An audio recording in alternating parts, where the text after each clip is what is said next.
I'm Jay. And I'm Steve. Oh, no, advantage. Chris. I'm Chris. That's a nat 1. That's a 7. Oh, I can't read it from across the table. And We're we're the Grumpy Dungeon Masters. Yeah, what he said. Hey, so tonight we're going to talk about villains. Villains? Yeah, everybody loves good villains. Okay, I can talk about villains. I figured you could. So who's your favorite villain of all time? Can be pretty much from anything. Anime, cartoons, comic books, movies, TV shows. Oh, I have no idea who my favorite villain is. Well, okay, I mean, it doesn't even have to be your number one favorite, but just who are some villains that you really enjoy? Yeah, well, what's the I like most Vader. wickedly evil ones or diabolical? I like Vader, but who doesn't like Vader?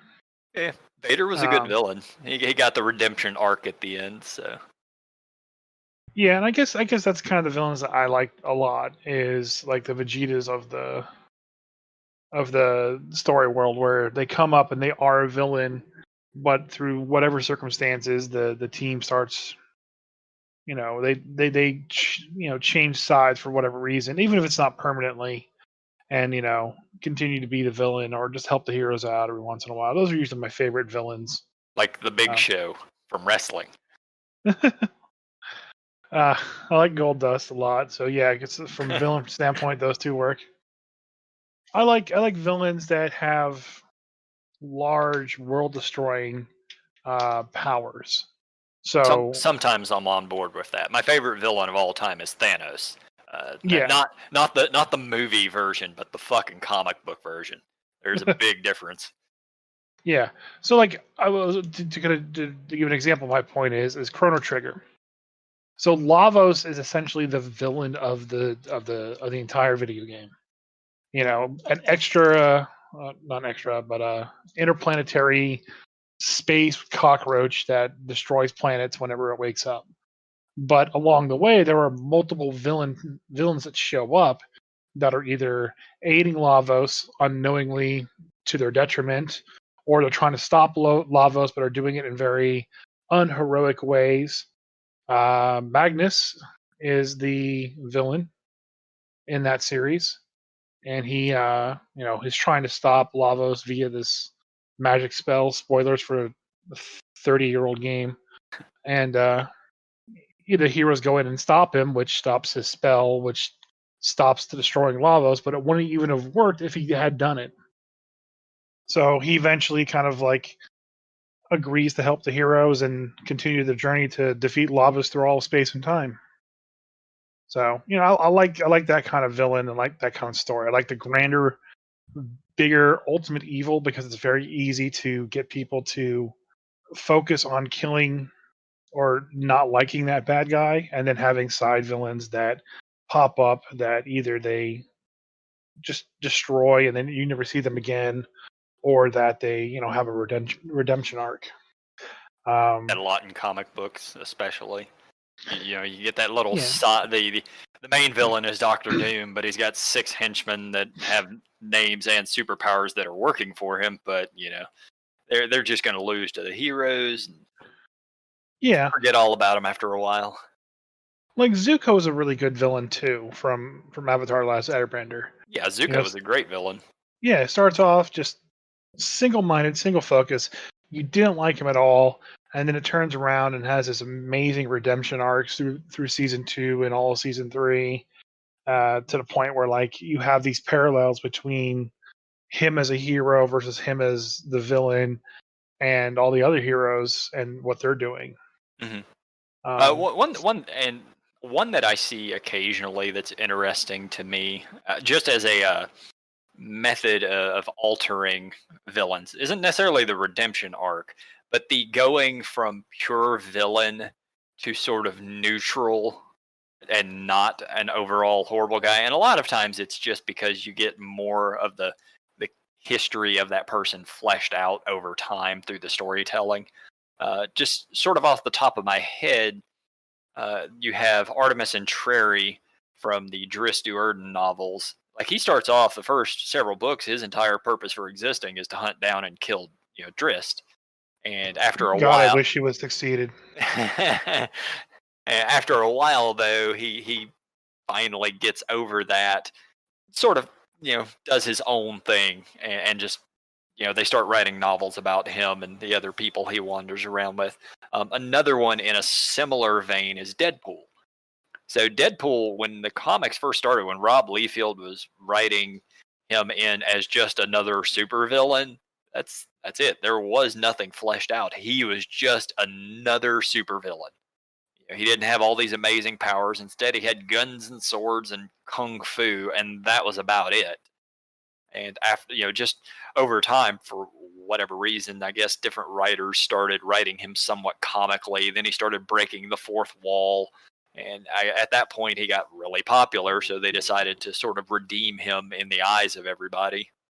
Yeah, he's definitely more of an anti-hero now than a villain. But so, what made you want to talk about villains? Because everybody loves villains. And honestly, it just sounded like something fun to discuss. Okay.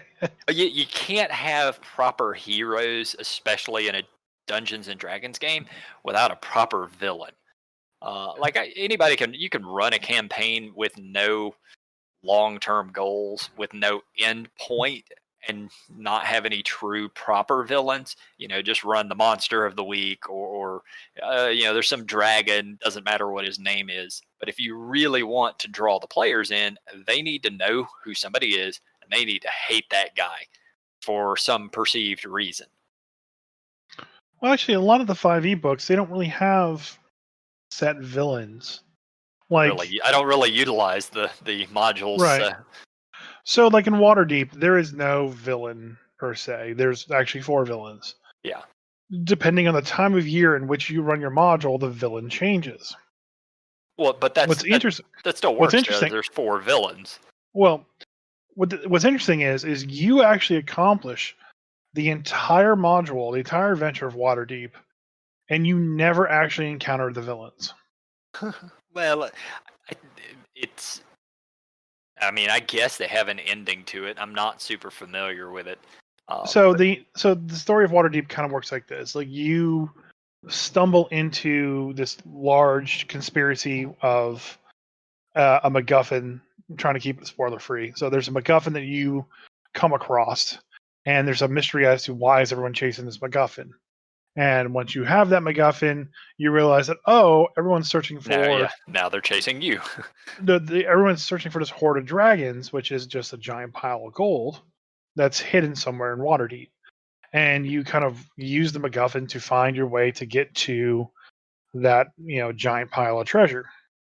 And then when you get to that giant pile of treasure, you're done. Game is over. Now, the book does have the layers of all the villains there, and you can very well go into the layers for whatever reason you may be. A lot of people add different parts of a key you need at the end of the adventure in the villain's lair, and that kind of forces you to kind of go encounter the villains one at a time.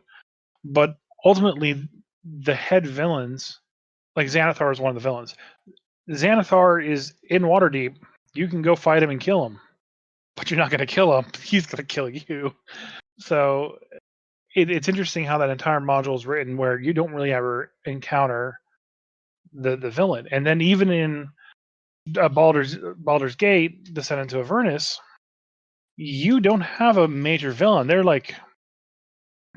are people who were instrumental in the storyline that caused things to happen, but you encounter them at the very beginning of the book. You deal with them in the very beginning of the book, and it's all about accomplishing the goal of freeing the city from the first layer of hell that really is finding the Archangel and killing her.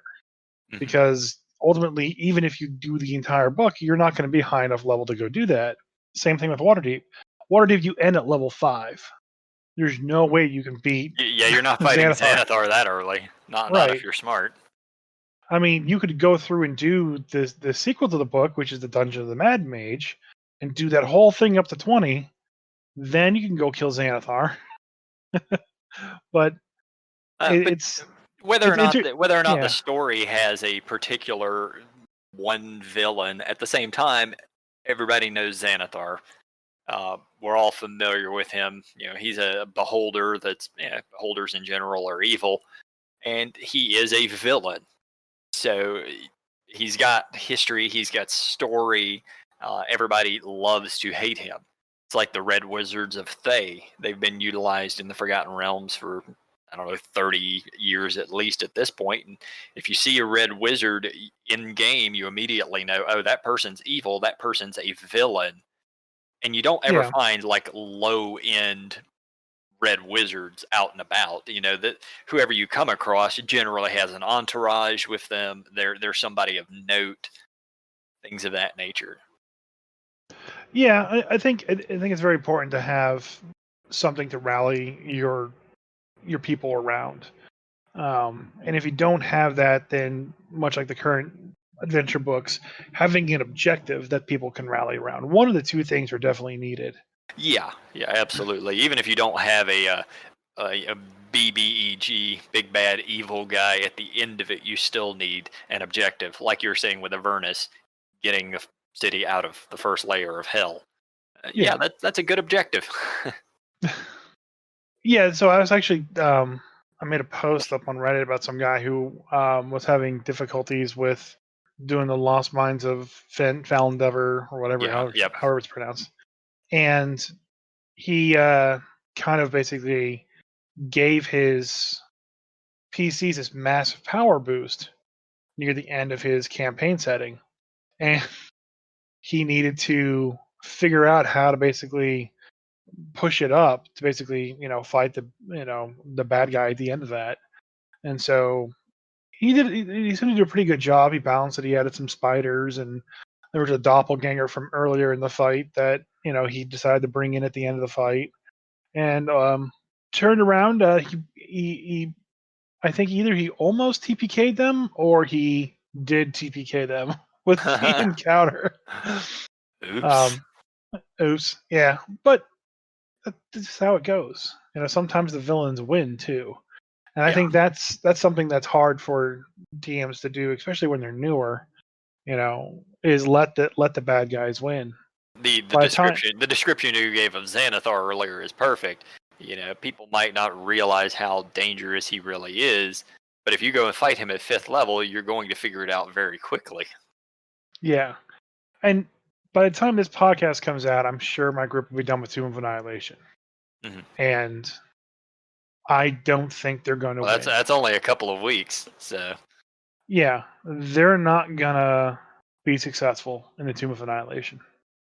it, it They I mean that's kind of common. Tomb of right. Annihilation's always been known to be very difficult.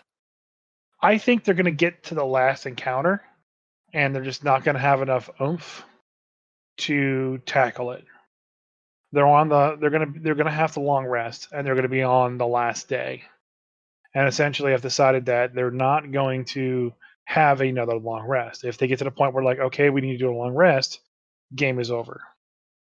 They kind of already know that, so they might just keep pushing. They're going to just keep pushing until they TPK. In the last fight, they lost 2 people, so they have 2 more NPCs, PCs coming in the next session, and they're very close to floor 6. They still don't have one of the keys. I don't know how to have them get past that door. But at the other side, even if they do and they get in there and they fight Don't they the fight a guy, lich? Yeah, they fight a lich or something, I think. try not to spoil in case someone hasn't played it. But There, it I is mean, what it is, you know. there is more to the lich, but at the same time, I can't spoil something that's literally existed for 40 plus years. well, that's Tomb of Horrors. This is the vacation home, Tomb of Annihilation of his. Oh, okay. Um, there's something else at the that he's basically doing down there that they can fight, and he just has so much. He has so much offensive potential because he is what he is that I don't think that they could survive it. There's just not enough. You need 5 to 6 fully fresh characters to even put up a decent fight, and even then it'd still be deadly. See, that is one reason I like hearing about Tomb of Annihilation as much as I do, or Tomb of Horrors, or any of the super difficult ones. So, like my buddies, they played through the Ravenloft one. I don't remember Curse of Strahd, Yep. and every time, like all the stories are that by the point they got to the end of it, they just massacred Strahd. Like over the whole battle over in 2 rounds of combat, and this is I've heard it from multiple different players in different game sessions where that's been sort of the outcome of that.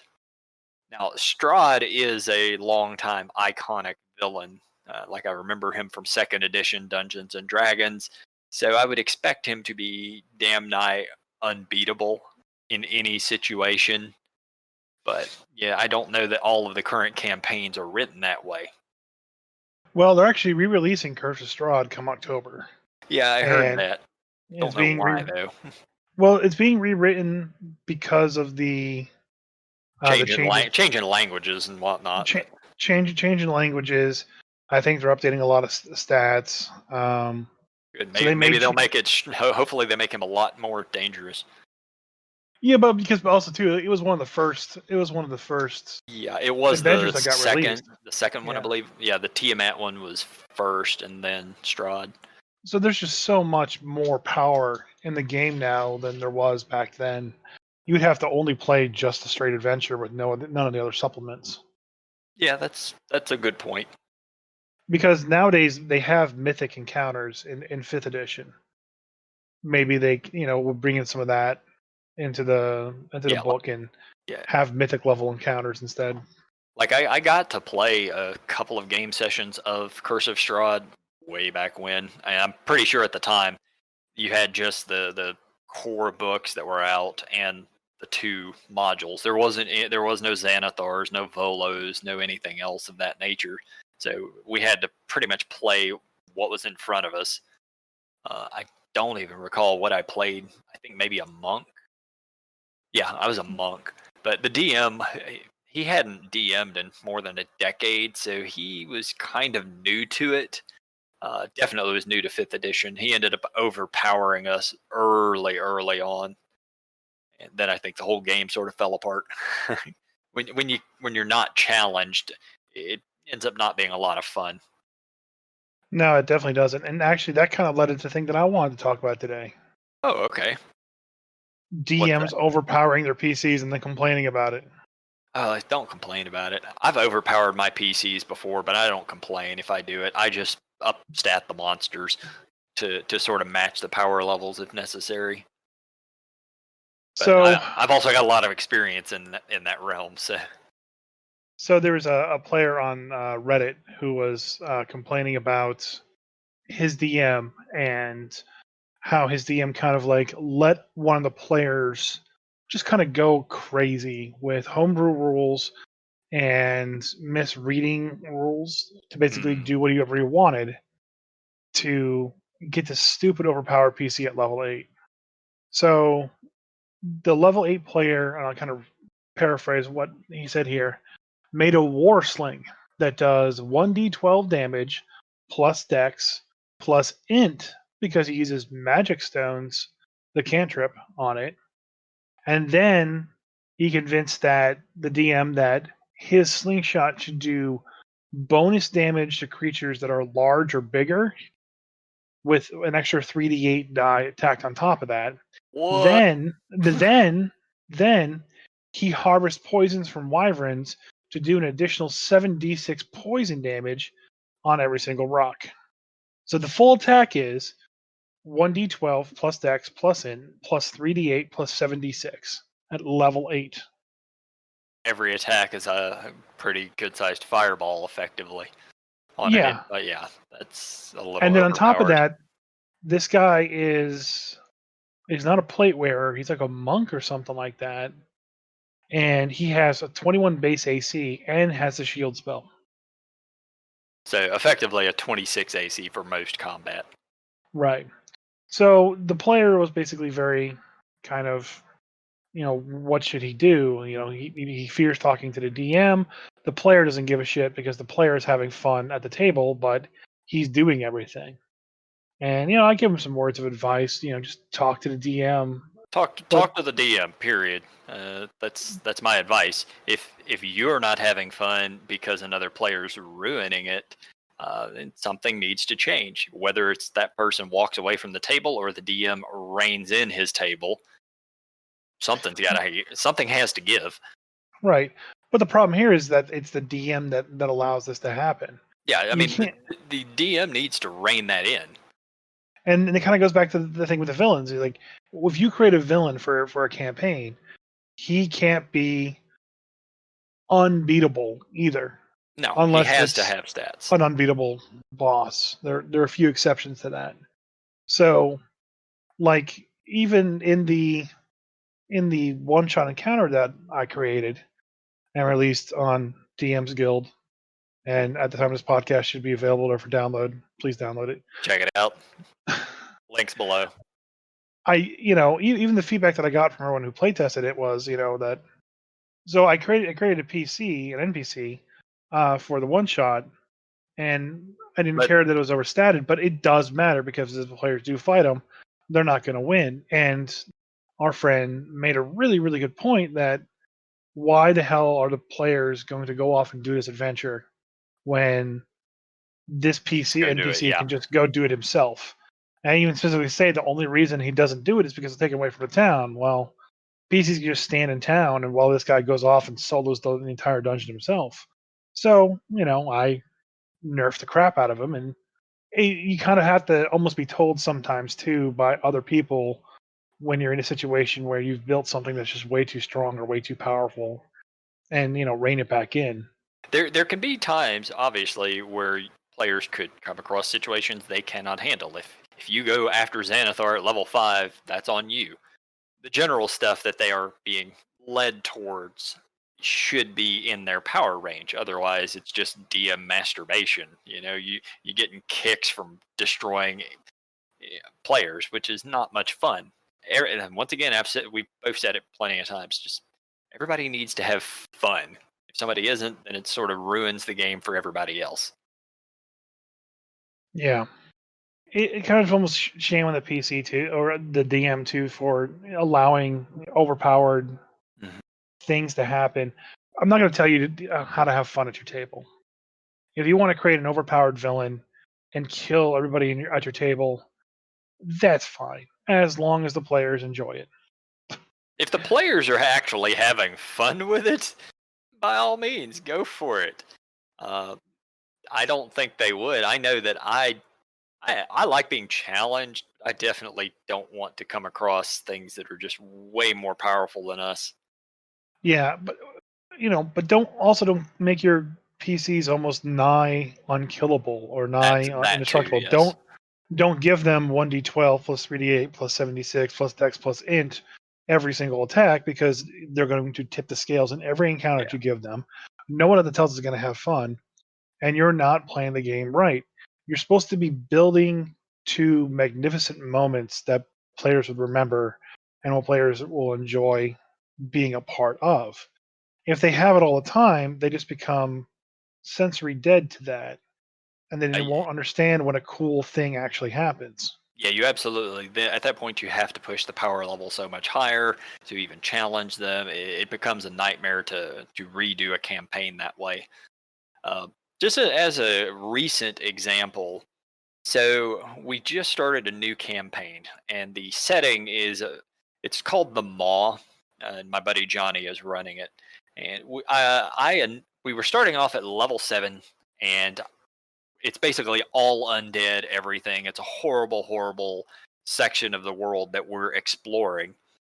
And I decided I'm going to go play a rune channeler.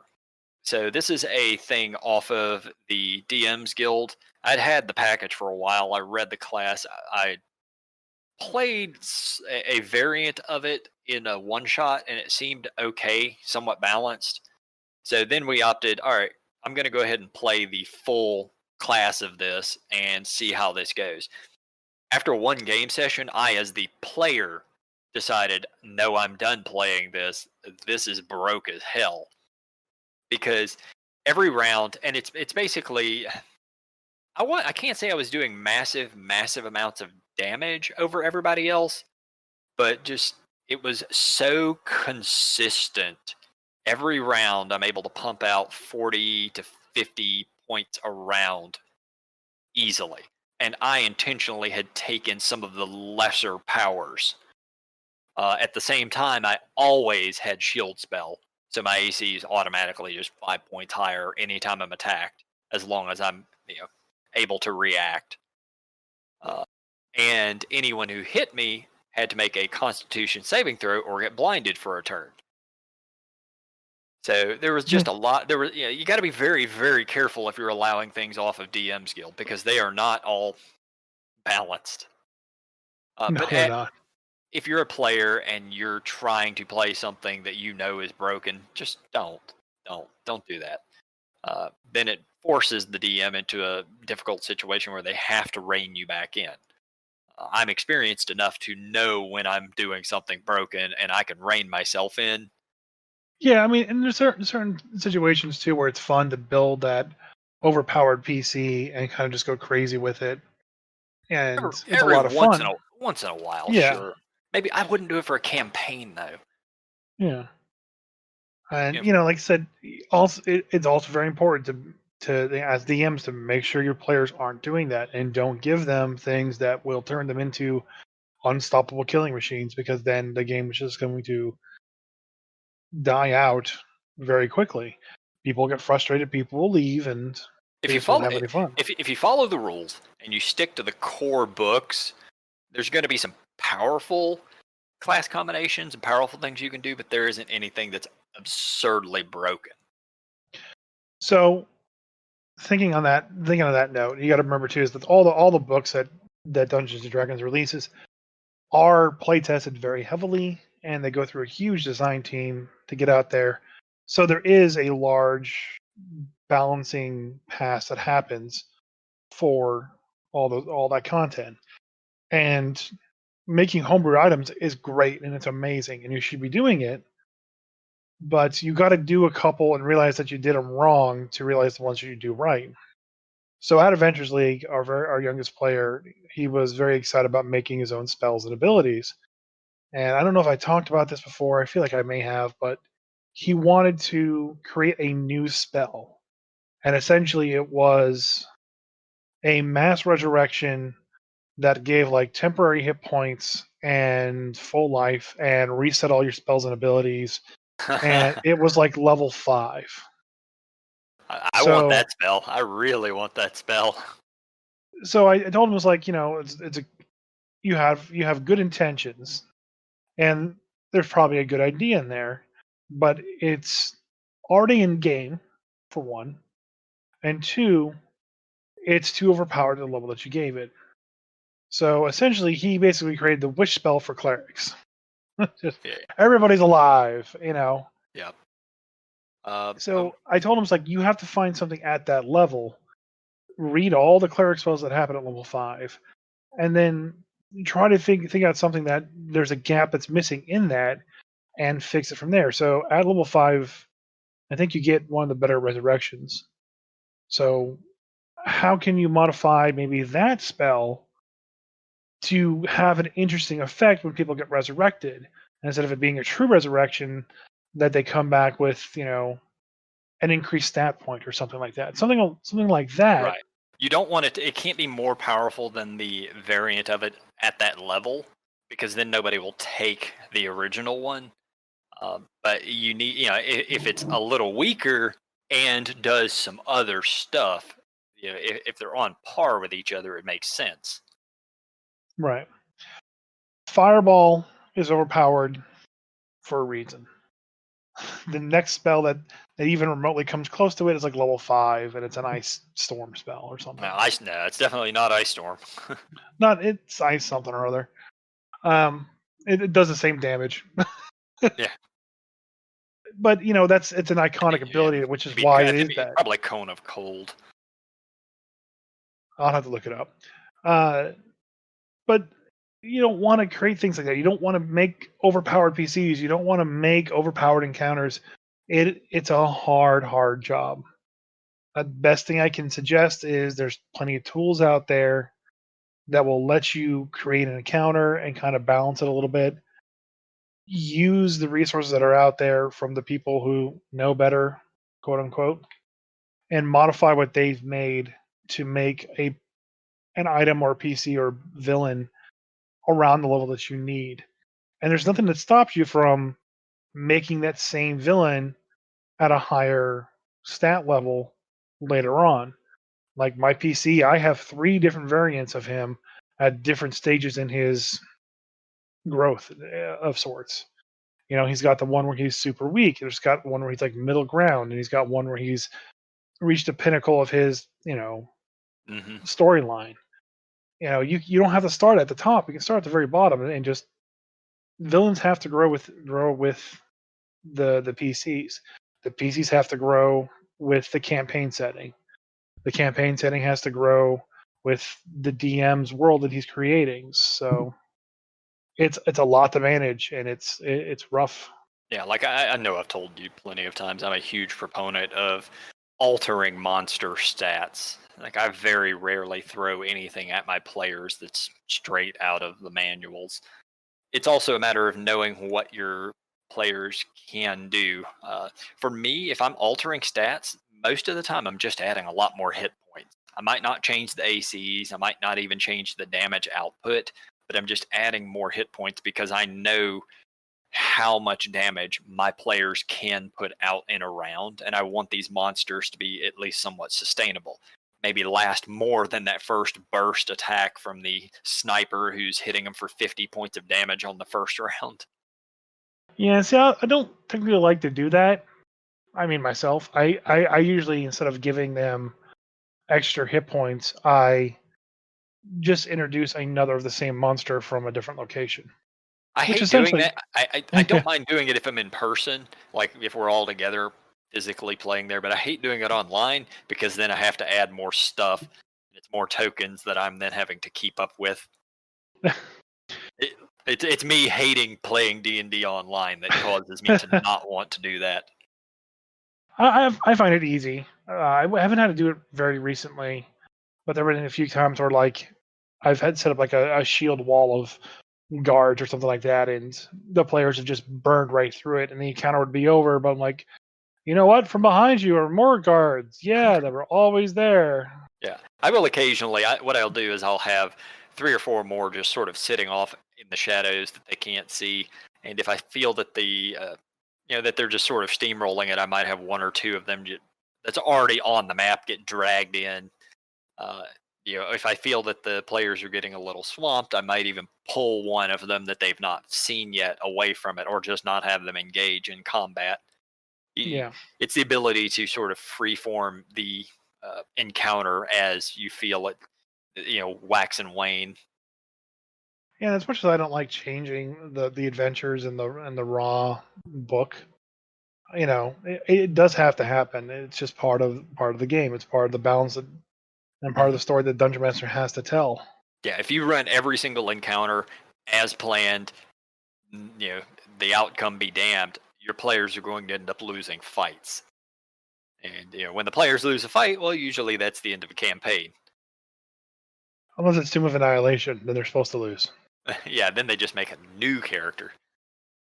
It's like I doubt you've ever even heard of the game, but there was a Western game called Boot Hill.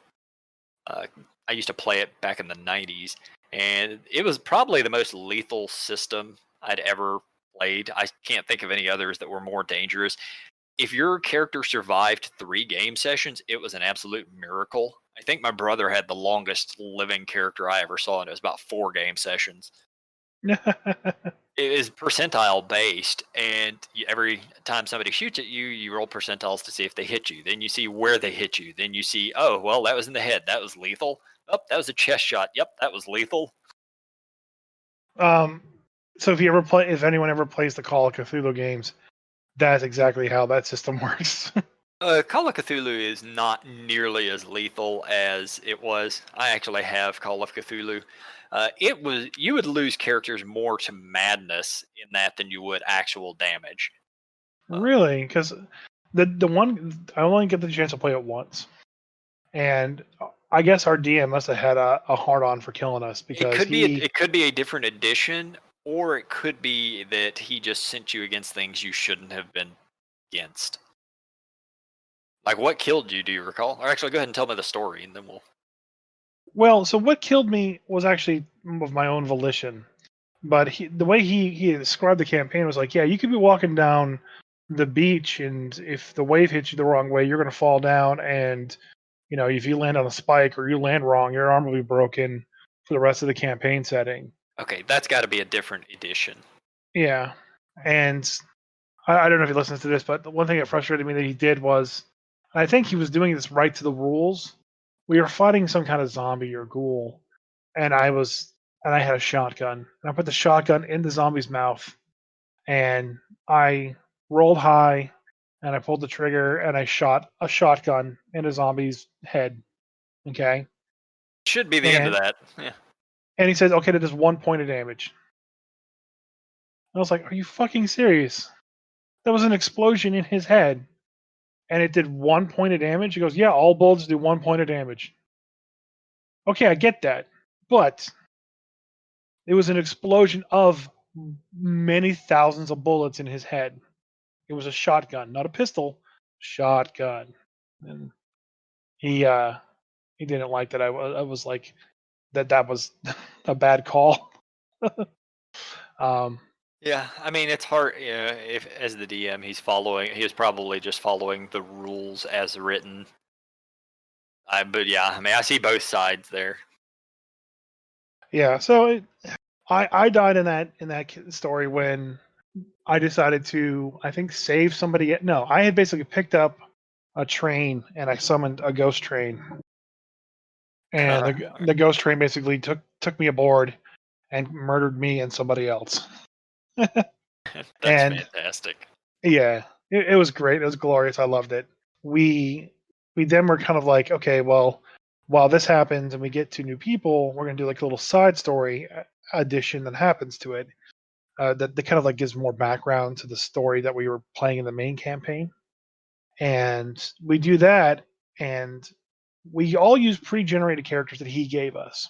Mm-hmm. One girl picked a like pistolier noblewoman, and I had like this ex-soldier noblewoman who basically loved explosives. So when you give me a hammer, everything's going to be hammerable, right? That's the phrase, right?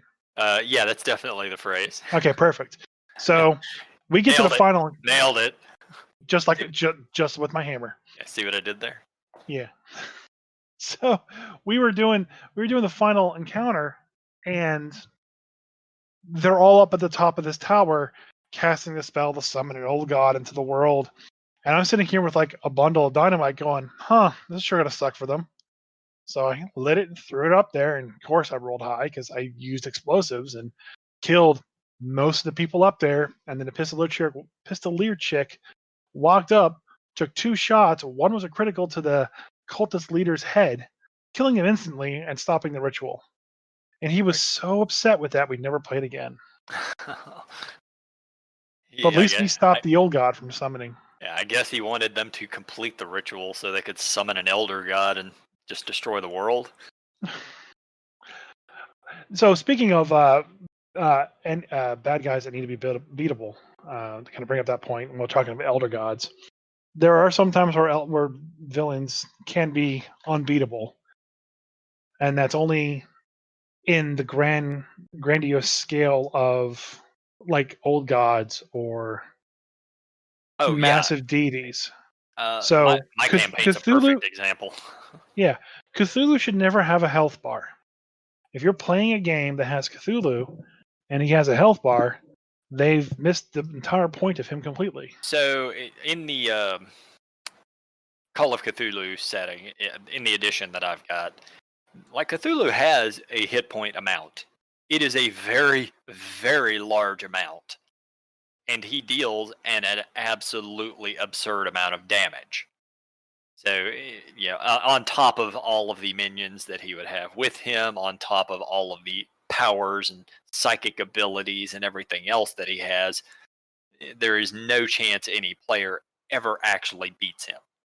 It is not possible, not in that form. And I say that they wouldn't have to have given him the health pool. They could just say, okay, here are all his abilities, and then you go, what's his health pool? Goes, it won't matter, and just call it a day. They could Because have, sure. he's not meant to be a beatable thing. He's meant to basically be the end of things. It's the same. Okay, this is the same sort of idea as from our LARP. And you having been on staff on the LARP, one of the rules is everything needs hit points. Doesn't matter how powerful it is. Does not matter how unbeatable it is. It must have those hit points for those crazy situations where things happen. Yeah, but we're also not dealing with anything to the scale of a Cthulhu. Are you sure?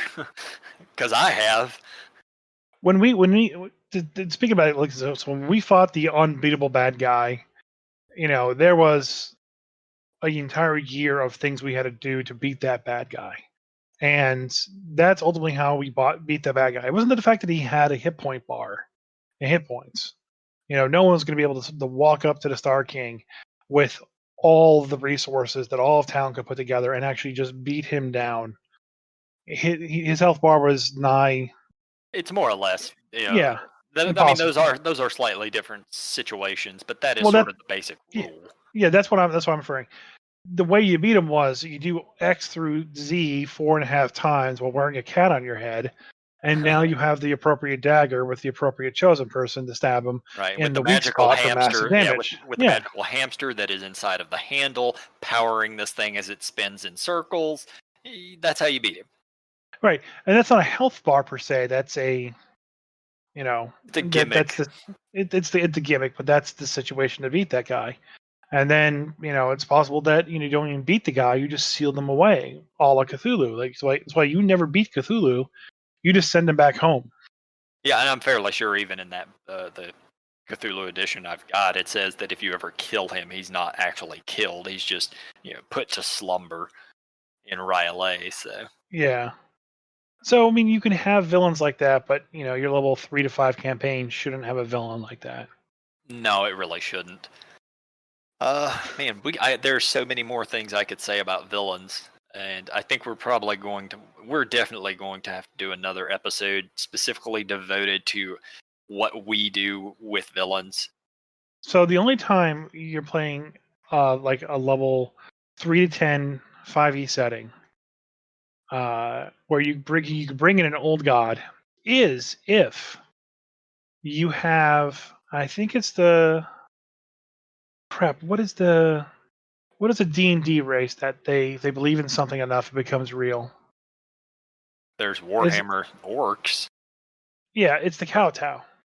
The Kowtow.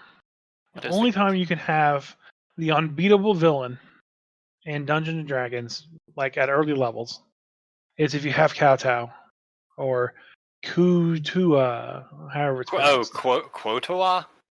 Yeah, Kotoa. There you go. Yeah, so spell it for our listeners, and I think I pronounced it correctly. KUO-TAO. So they're a great monster race. I think you asked me about monster races that I like. I like these guys a lot too. It would be basically Quotao. Yeah, Quotao.